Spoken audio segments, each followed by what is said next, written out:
So today I thought I would do a quick tag, and this one seems to be revived. So today I'm going to be doing the rapid fire book tag.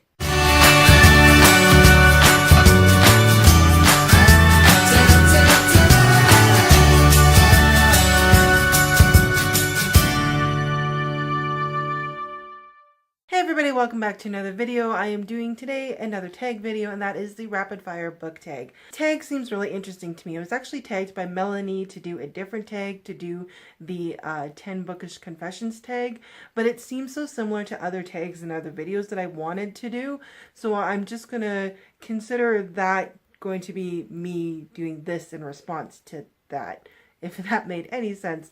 So I'm not going to be doing that tag. Instead, I'm going to be doing this tag, because a lot of those questions were really similar to what that was in that tag. So with the rapid fire book tag, I'll leave the original creator down below. I believe it was created by Girl Reading. I'll leave that link down below, and it's like a this or that, and you have to answer, I think, as quickly as possible. So let's get going.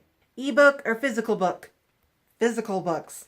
I actually don't like reading off the screen. I don't own an e-reader, which is more built for reading off of a screen, so all I have is my phone or computer, and I don't like reading off of either of those, so I do prefer physical books. Hardbacks or paperbacks? Hardbacks. I love the way hardbacks looks. I have to have my series and trilogies in hardbacks. I'm okay if they don't come in hardback. I'll get the paperbacks, but I really like the look of hardbacks. I like reading them. Yes, they're heavy. I just really like hardbacks. And I don't know what I'm doing with my hands today, so. Online or in-store book shopping? Both? I mean, nothing beats the experience of going book shopping. I love going to Chapters. I love going to secondhand bookstores that are specifically secondhand bookstores or used bookstores. Not so much like just secondhand stores that have books in them. So I do really like going in-store book shopping. But a lot of the deals are online, so it's really hard because you want to get good deals, because for some reason books are super expensive. So in store. Trilogies or series? Trilogies. I mean, I really like a good series, but sometimes they can just drag on, and I just really like a good trilogy, because I feel like a trilogy wraps up really well and has enough in it that you don't need a lot more. Heroes or villains? I'm still a very classic cheer for a hero, but nowadays you're getting a lot of villains that used to be heroes, or villains that aren't so much villains. Like, there's just a different dynamic now with villains, but I'm still a cheer for the hero type of person. A book you want everybody to read? The Hobbit by J.R.R. Tolkien or The Lion, the Witch, and the Wardrobe by C.S. Lewis. Read either of those, even if you don't read the rest of them. You have to read The Hobbit or The Lion, the Witch, and the Wardrobe. Recommend an underrated book. I actually have two. I have Stitching Snow by R.C. Lewis and Everland by Wendy Spinelli, and ironically enough, they're both retellings. Big surprise there. Stitching Snow just does not get any buzz here on BookTube, and I think because it's very similar to the Lunar Chronicles and has very Lunar Chronicles vibes to it, but it isn't a copy of the Lunar Chronicles. It's still its very own story. I really do highly recommend it. The other one is Everland. I've only ever seen this on BookTube when people were doing their Owl Crate unboxings when this was the book of the month, and I haven't seen it since. This is a Peter Pan steampunk alternate history retelling. You need to read this. It is really, really good. I loved it.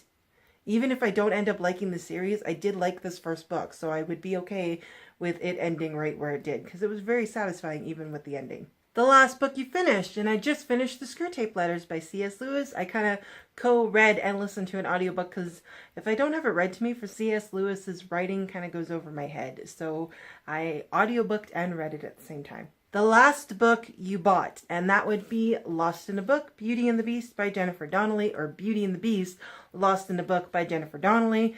This is a Beauty and the Beast promo book. I call them promo book just because they don't really need to be written, but they're here. They're just here promoting the movie coming out. So far I like it. I'm almost done it, actually. I probably will finish this today. Weirdest thing you've used as a bookmark? Probably like a pen or a pencil or a marker. Hair tie. I don't know. There's always a bookmark with me. As soon as I grab a book, I grab a bookmark out of my cup and to tuck it into the book so that there is one ready to go when I'm reading. I used to dog ear.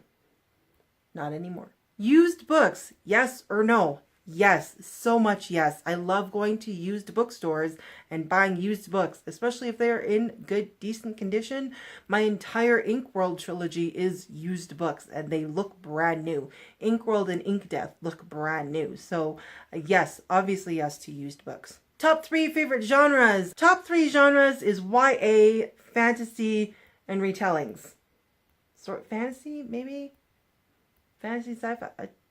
Yeah, we'll just go with YA, retellings, and fantasy. Borrow or buy. I do both. I love buying books. I want to own books that I love because I do really like rereading. But I also borrow books from the library if I'm not sure if I want to invest my money in those books. Because sometimes I've bought books and been really disappointed, even if it's been later on in the series. I prefer to borrow if I don't know if I'm going to love it. Auto buy books like Marissa Meyer and Melanie Dickerson. So I do both. Characters or plot. Characters make the book for me. Even if the plot is predictable or cliche or really tropey or just not running really well, a really good written characters can sometimes drive even a crappy plot. So characters win every time for me. Long or short books. I prefer in the middle. Like short, they're over too quickly, although I like short books for catching up on my Goodreads challenge, but I am so intimidated by long books that I never get there. But if the book is really well written, sometimes the book doesn't feel that long. This is such a hard answer because I'll take either or. We'll sit in the middle. Both. Long or short chapters. This I will go with short chapters.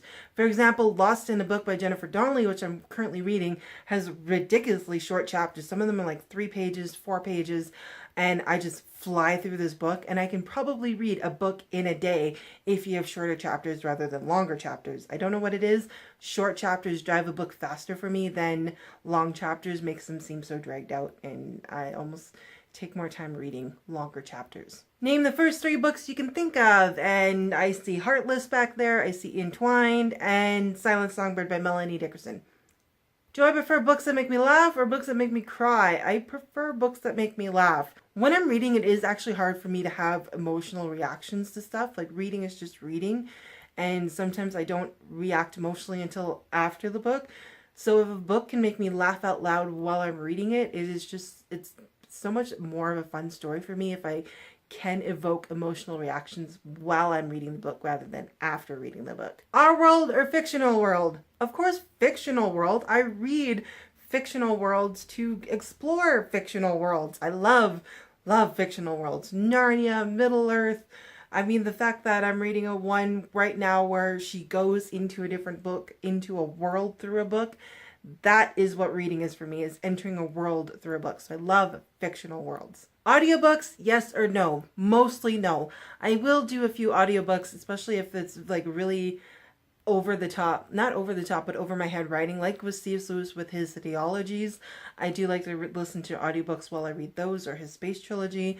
If it's like just really in-depth writing, I like audiobooks, but normally audiobooks really bore me unless they're like radio dramas. So Focus on the Family radio dramas takes books like Les Mis, The Secret Garden, The Chronicles of Narnia, and makes them into a radio drama. I really like those. Do you judge a book by its cover? Absolutely. I judge a book by its cover. If it has an ugly cover, I'll maybe read the synopsis, but I won't be drawn to the book.